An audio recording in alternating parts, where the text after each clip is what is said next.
주시기 바랍니다. 자, 세상의 빛으로 라는 제목으로 함께 말씀을 나누겠습니다.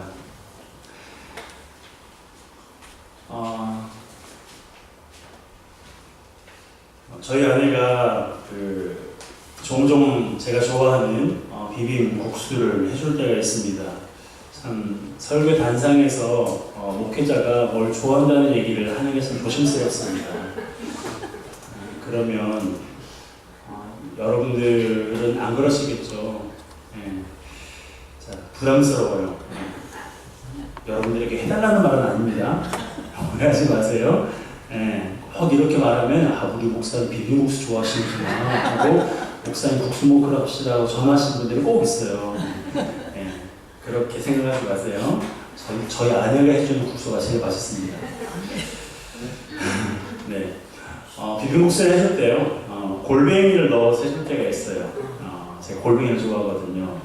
좋아한다고 말하면 안 되니까. 골뱅이 선물하지 마세요. 자, 그러면 제가 늘 요청하는 게 있습니다. 골뱅이를 자르지 말고 통째로 넣어다가 안에는 먹기 좋게 썰어서 골뱅이를 넣는 걸 좋아하지만 저는 통째로 넣는 것을 좋아합니다. 그래야 씹는 맛이 있거든요. 살이 찌는 데는 다 이유가 있는 것 같습니다. 그래서 요즘에는 아내가 알아서 통째로 넣어주는데요. 그런데요, 재밌는 게 있어요. 동건이가 지금보다 더 어렸을 때부터요, 제가 바나나를 줄 때마다 요구하는 게 있습니다. 뭘 요구할까요? 통째로 달래요. 자르지 말고 통째로 달래요. 아직 기다란 바나나를 잡아서 먹기가 좀 어려워 보이니까 잘라서 주고 싶은데 그러면 자르면 그것은 제 몫이 되고 새 바나나를 달라고 요청을 합니다. 가르치지 않았는데도 그에 비해 그 자식이 이제 그렇게 따라하더라고요.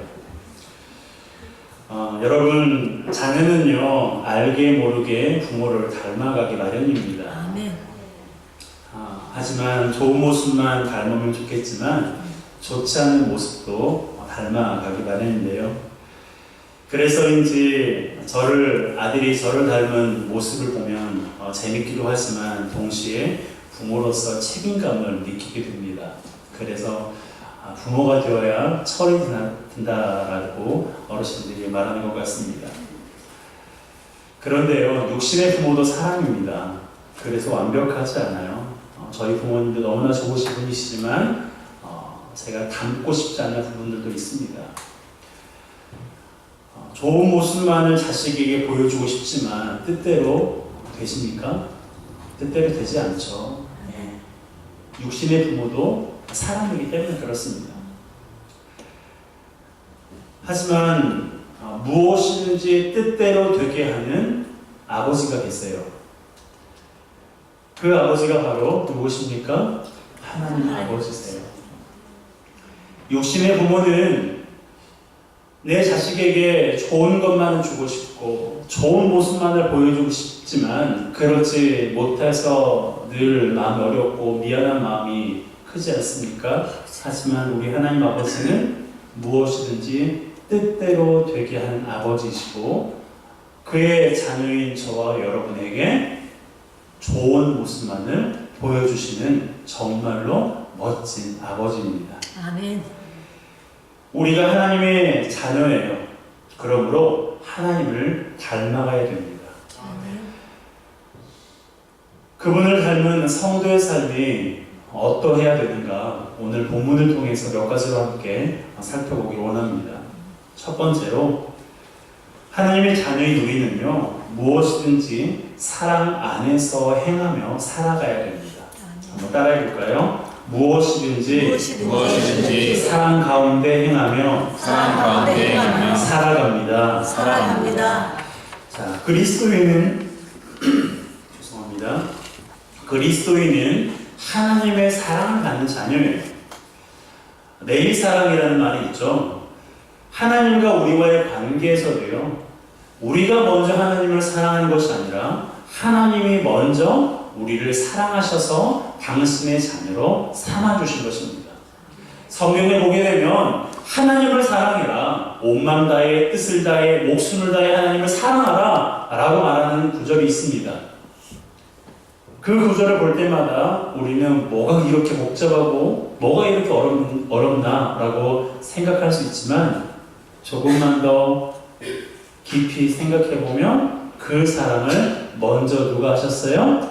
하나님께서 누구에게? 나에게 하신 거예요. 하나님께서 목숨을 다해 나를 사랑하시고 하나님께서 온 마음 다해서 온 힘 다해서 우리를 사랑하셨어요. 그렇기 때문에 하나님께서 우리에게 그렇게 말하실 수 있는 자격이 있으신 거예요.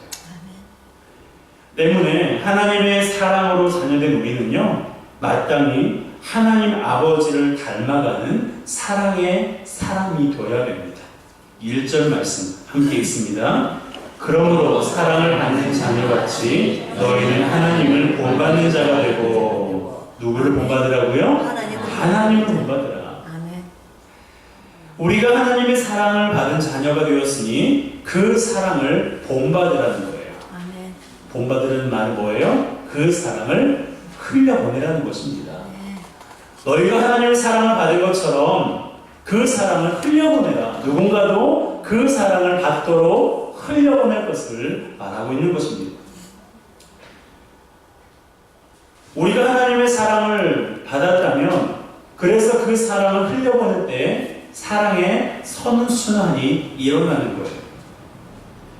받은 사랑을 흘려보내지 않으면 하나님이 나를 사랑하신다는 그 사실이 둔해집니다. 고인물이 썩는다고 말하잖아요. 그런 것처럼 하나님이 나를 사랑하신다는 것을 누군가에게 말하지 않고 그것을 흘려보내지 않으면, 수십 년 신앙생활을 했던 사람이라 할지라도 하나님의 사랑이라는 말에 감격이 되어야 되는데, 그래 알아, 하나님 내가 사랑하는 거 알고 하나님이 나를 사랑하는 거 알아, 나도 하나님 사랑하잖아, 예배드리고 헌금하고 봉사하는데. 여러분, 하나님은 중심을 보시는 분이세요. 그래서 우리의 행함으로 내가 하나님을 사랑한다라고 보여주는 것으로만 판단할 수는 없습니다. 그 사랑을 흘려보낼 때에 하나님의 사랑이 내 안에 느껴지고 그 사랑의 감각이 둔해지지 않습니다. 그래서 사랑을 흘려보내야 되는 거예요. 그런데요, 그 사랑의 수준이 어느 정도가 되어야 될까? 오늘 본문에는 예수님께서 우리에게 보이신 무조건적이고 희생적인 사랑을 하라고 말씀하고 있습니다. 2절 말씀 함께 읽습니다. 그리스도께서 너희를 사랑하신 것 같이 너희도 사랑 가운데서 행하라. 그는 우리를 위하여 자신을 버리사 향기로운 제물과 희생 제물로 하나님께 드리셨느니라. 아멘. 여러분, 우리가 이 사랑을 해야 돼요. 예수님께서 자신을 버리사 향기로운 제물과 희생 제물이 되신 것처럼 우리도 그렇게 형제와 이웃을 사랑해야 돼요. 그 중에 하나가 저는 연약한 자를 사랑하는 거라고 생각합니다. 교회에서 성도들이 함께 신앙생활을 하다 보면 믿음이 연약하신 분들이 있어요. 아직 구원의 확신도 없고 복음을 경험하지도 못한 분들이 있습니다. 때문에 이 복음을 경험하고 그리고 구원의 확신이 있는 그런 사람들은요, 그렇지 못한 사람들을 사랑해야 돼요. 이해해주고 인정해줘야 됩니다. 내 신앙을 강요하거나 내 생각과 다르다고 해서 비난해서는 안 돼요. 하나님께서 우리를 기다려주시는 것처럼 그들이 믿음이 자라도록 기도하며 기다려주는 것이 연약한 자를 사랑하는 것입니다. 지금은 그렇지 않지만 동건이가 더 어렸을 때 제가 동건이 손을 잡고 걸어가면요, 누구의 속도에 맞춰서 걸어갑니까? 그렇죠? 안 그래요? 아버지 속도에 맞춰서 동건이 막 끌고 다닙니까? 여러분, 동건이가 걷는 그 속도에 맞춰서 제가 한 걸음 한 걸음 걷게 됩니다. 왜요? 사랑하니까요. 그럴 때 어떨까요? 좀 급한 일이 있어서 간다고 했을 때 제 마음이 어때요? 더 조급해지는 거예요. 안고 달려가고 싶지만 기어이 걷겠다는 그 아이의 손을 잡고 걸어가면 답답할 거예요. 그럼에도 불구하고 나는 이 아이를 사랑하니까 그 아이의 보폭에 맞춰서 걸음 속도에 맞추어서 제가 제 걸음을 맞추게 됩니다. 하나님이 우리를 사랑하실 때도 마찬가지예요. 성경을 읽다 보면 하나님께서 얼마나 답답하셨을까? 여러분, 하나님께서 말씀으로 세상을 창조하셨어요. 그쵸? 그런 분이 왜 40년 동안이나 이스라엘 신들을 광야에서 그렇게 걷게 하셨을까요? 말씀으로 세상을 창조하신 그 분이 이스라엘 백성들이 걸어가는 40년 동안 걸어가는 그 모든 길목 앞에서 미리 홍해도 갈라놓고 미리 적들도 다 치워놓고 그렇게 하시면 얼마나 좋겠습니까? 그런데 하나님께서 어떻게 하세요? 하나님께서 홍해를 경험하게 하셨고 그들을 대적하는 원수들을 경험하게 하셨어요. 누구를 위해서입니까? 이스라엘 백성을 위해서요. 여러분, 믿음이 연약한 자가 교회 안에 있다는 것은요, 그 교회가 살아있다는 증거고, 그렇다면 우리가 그 연약한 자를 위해서 기도하고 기다려줘야 맞는 것입니다. 내가 하나님의 은혜를 알고 하나님의 사랑을 아는 사람이라면 내 신앙을 강요하거나 그리고 내 신앙의 수준에 맞지 않으면 그 사람을 비방하고 비난하기보다 하나님, 이 영혼이 하나님을 알기 원하고 복음을 경험하기 원하고 예수 그리스도를 만나기 원합니다 라고 하나님 앞에 기도하는 것이 성숙한 성도와 교회의 모습인 것입니다. 여러분, 성도는 하나님의 자녀는 무엇이든지 사랑 안에서 행하는 삶을 살아야 합니다. 하나님께서 우리에게 보여주신 그 사랑, 희생적이고 무조건적인 그 사랑을 우리가 늘 기억하며 나를 좋아해주는 사람만 사랑하는 것이 아니라 나를 싫어하고 내 수준과 맞지 않고 나와 다른 생각을 하고 있는 사람이라 할지라도 이해하고 인정해 주는 것이 바로 그리스도의 희생적인 사랑이고 그분의 헌신적인 사랑인 것입니다. 너희는 하나님을 본받으라는 이 말씀을 기억하며 하나님께서 우리를 사랑하신 그 사랑을 본받아 연약한 자에 대해서 하나님을 알지 못하는 자에 대해서 너그러운 마음으로 인정하고 이해해주는 저와 여러분 되시기를 주님의 이름으로 축복합니다. 아멘. 두 번째로 하나님의 자녀는 믿음을 삶으로 증명하면서 살아야 됩니다.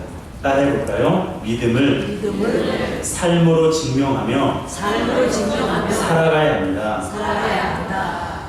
하나님의 자녀가 된 우리는 세상을 따르지 않고 하나님을 따라 살아가야 한다고 말씀드렸어요. 하나님의 진노를 일으키고 추하고 더러운 세상적인 가치관과 방식을 버려야 하는데요.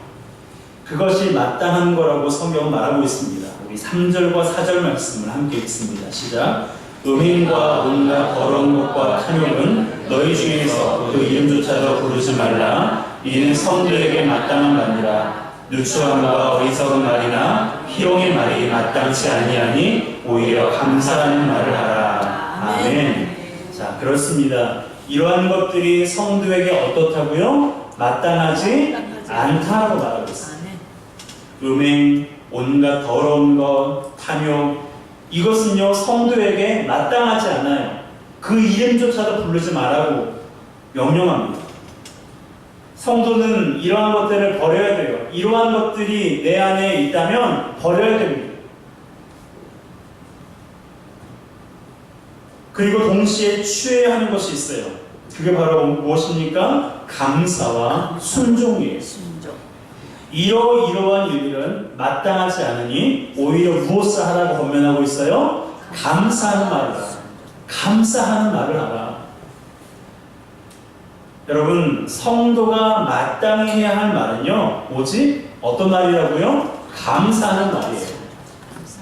감사하는 말을 하면 어리석은 말이나 희롱하는 말을 하지 않습니다. 감사하지 않으니까 하는 거예요. 여러분, 우리가 성도라 불리는 것이 감사한 일입니까? 그렇지 않습니까? 여러분이 교회 안에 머물고 있는 것이 감사한 일이에요? 그렇지 않아요? 여러분, 감사한 일이 아니에요. 감사한 일이에요. 어떤 성도님이 저에게 오후 예배 때 한번 설명을 해달라고 해서 제가 지금 준비하고 있는데요. 그런 질문이었어요. 하늘에서 받는 상급이 무엇인지 궁금하대요. 저도 잘 모르거든요. 대충만 알고 있지. 그래서 지금 이제 연구하고 있는데, 그런데 공부하면서 문득 그런 생각이 들었어요. 만약에 내가 천국에 올라갔는데 천국에서 하나님이 내가 기대했던 그런 상급을 아무것도 주지 않는 거예요. 그럼 여러분들은 어떻게 하시겠어요? 하나님께 따지시겠습니까? 저는요, 하나님이 천국에서 저에게 아무것도 주지 않아도, 보통 우리가 천국과 지옥을 보셨던 분들의 간증을 들으면 흔히 하는 얘기가, 천국에 갔더니 어떤 사람은 개털 모자를 쓰고 있더라. 그리고 어떤 사람은 저기 한평 되는 조그만 집에 살고 있더라. 그래서 우리가 이 땅에서 상급을 많이 쌓아야 된다. 그런 간증들을 많이 듣는데요. 그런데 그런 생각을 들었어요.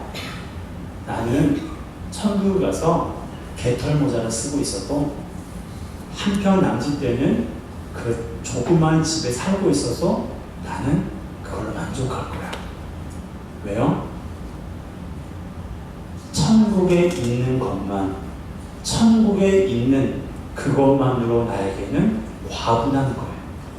그것만은 우리는 만족할 수 있는 거더라고요. 여러분, 성도라고 불리는 것은요, 하나님의 자녀가 되었다는 거예요. 구원받은 하나님의 백성이 되었다는 거예요. 그러니 이것만으로 나는 과분하고 이것만으로 하나님 앞에 너무너무 감사합니다. 여러분, 성도라 불리는 것이 얼마나 감사한 일인지 다시 한번 구원의 은혜를 우리가 생각해 보았으면 좋겠습니다. 때문에 어리석은 말이나 희롱하는 말을 하지 말고요, 하나님의 은혜에 감사하는 말을 하고 그 은혜를 받은 나로서 누군가에게도 감사하는 말을 하는 우리 모두가 되었으면 좋겠습니다. 더불어서 우리가 해야 할 또 하나는요, 바로 순종인데요. 우리 6절의 말씀을 함께 읽겠습니다. 시작. 누구든지 헛된 말로 너희를 속이지 못하게 하라. 이로 말미암아 하나님의 진노가 불순종의 아들들에게 임하나니. 자, 성도에게 마땅하지 않는 일은 불순종의 아들들에게 임한 것이라면, 자, 이것이 임하지 않기 위해서는 어떻게 해야 돼요? 하나님의 말씀에 순종하면 되는 거예요. 자, 그러한 자녀들에게는, 하나님의 말씀에 순종하는 자녀들에게는 성도에게 마땅하지 않는 것이 임하지 않습니다. 그걸 말하고 있는 거예요. 여러분, 진리를 거스르며 죄를 합리화하는 것은요, 어둠에 참여하는 일이에요. 성도는 그래서는 안 됩니다. 그래서 우리는 적극적으로 선한 일에 동참해야 돼요. 그것이 성도다운 삶이고 하나님을 기쁘시게 하는 삶이에요. 여러분, 우리의 믿음은요, 입술로 증명되는 것이 아니라 삶으로 증명되는 것입니다. 믿음이 삶으로 이어지는, 그래서 살아있는 믿음을 소유하는 우리 모두가 되시기를 주님의 이름으로 축복합니다. 행함이 없는 믿음은 죽은 믿음이에요. 하나님을 사랑한다고 말하면서 사랑하지 않으면 죽은 믿음이에요. 형제를 사랑한다고 말하면서 사랑하지 않으면 그것은 죽은 믿음입니다. 하나님 제가 이것을 할게요.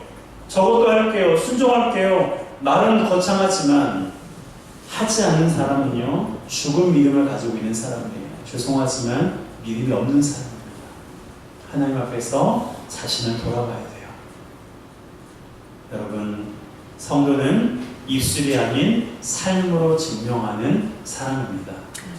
말씀을 삶으로 살아내는, 그래서 하나님을 영화롭게 하는 우리 모두가 되시기를 주님의 이름으로 축복합니다. 아멘. 세 번째로, 하나님의 자녀는 빛으로 살아가야 된다라고 말씀하고 있습니다.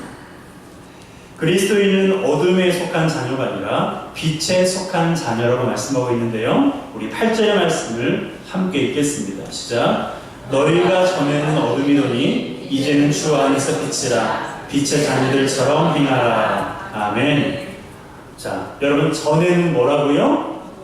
전에는 어둠, 이제는 여러분, 그렇게 우리의 신분이 변화가 된 거예요. 우리가 이제는 어둠이었어요. 어둠이 뭐예요? 사탄의 자식이에요. 지옥의 자식입니다. 본질상 진노의 자녀라고 에베소서 2장에서 말씀하고 있어요. 어둠에 속한 자였어요.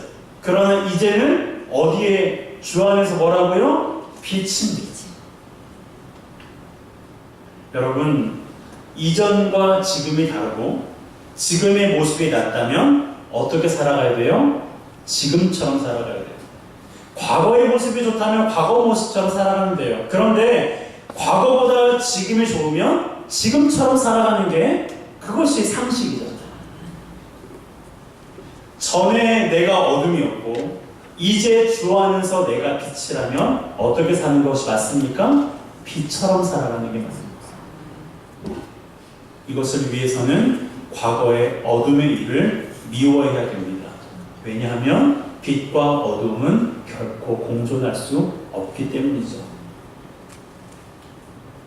그래서 사도 바울은 빛의 자녀는 빛의 열매를 맺을 것을 말하고 있는데요. 우리 9절의 말씀을 함께 읽겠습니다. 시작. 빛의 열매는 모든 착함과 의로움과 진실함에 있느니라. 아멘. 착함과 의로움과 진실함에 있다.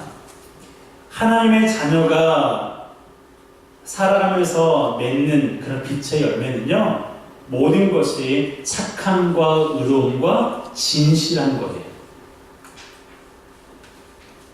여러분, 이것이 바로 빛의 열매를 맺는 길입니다.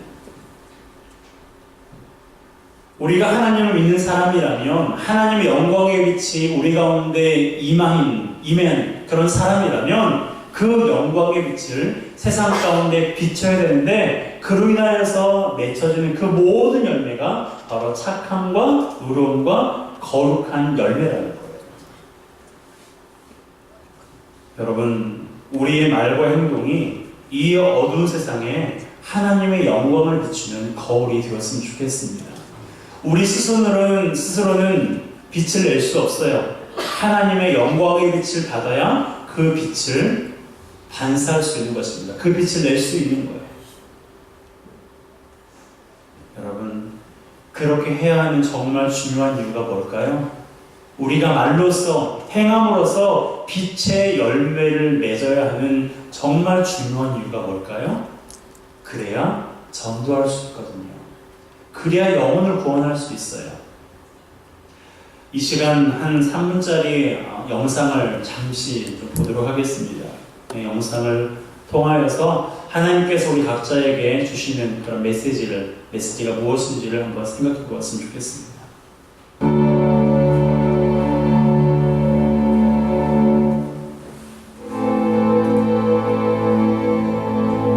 제가 읽어드릴게요. 50년간 비밀을 숨겨온 노인. 50년 전 2차 세계대전, 나치에 점령당한 책으로 나치는 수많은 유태인을 난민 캠프에 가두고 있었다. 아이들까지 같이 난민 캠프의 실상을 서참했다. 윈터는 그냥 넘어가지 않고 나치의 기술의 위협에도 불구하고 사비로 아이들을 양육했다.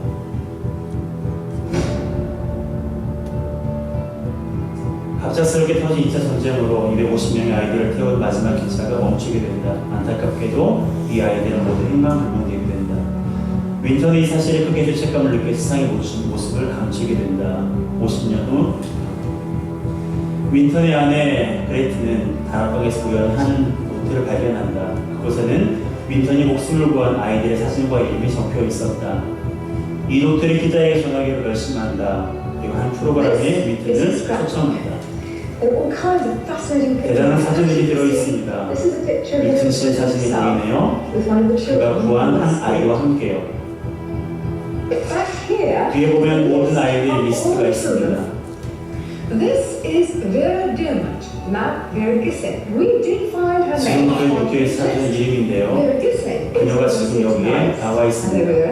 안녕하세요, 다시. 그녀와 니콜라스 윈슨 경 옆에 앉아 있다는 걸 말씀드리지.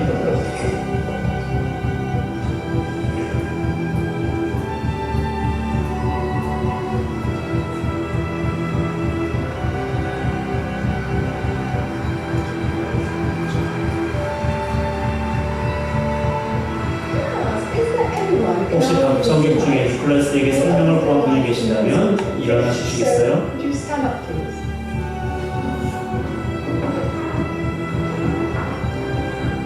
이젠 모두 성인이 된 아이들. 늦은 인사를 올린다.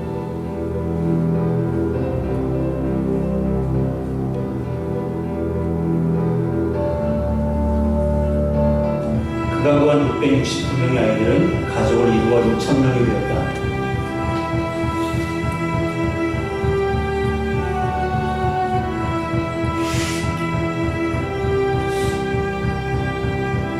윌튼은 2015년 106세 아침에 잠을 자다 세상을 떠났습니다. 여러분 어떠세요? 제가 자막을 잘 읽어드리지 못해 죄송합니다. 여러분 세상에서 가장 고귀한 일은 사람의 생명을 살리는 일입니다. 세상에서는 그런 사람들을 가리켜서 의인이라고 말하는데요. 여러분, 우리는 세상에서 불리워지는 의인이 아니라 하나님께서 의인이라고 칭함받은 사람들입니다. 그가 바로 성도이고 하나님의 자녀입니다. 그렇다면 우리가 해야 할 일이 무엇입니까? 생명을 구하는 일입니다. 생명을 구하기 위해서 지옥불에 들어가는 영혼들을 주님께로 인도하기 위해서 우리의 말이 주님을 닮아야 돼요. 우리의 행실이 주님을 닮아야 됩니다. 여러분, 우리의 말과 행동으로 이 어두운 세상 가운데, 영적으로 어두운 이 세상 가운데 예수 그리스도의 빛을 발하는 우리 모두가 되시기를 주님의 이름으로 축복합니다. 함께 찬양하겠습니다. 나자렛처럼 밤의 달처럼 우리 1절로 함께 찬양하겠습니다.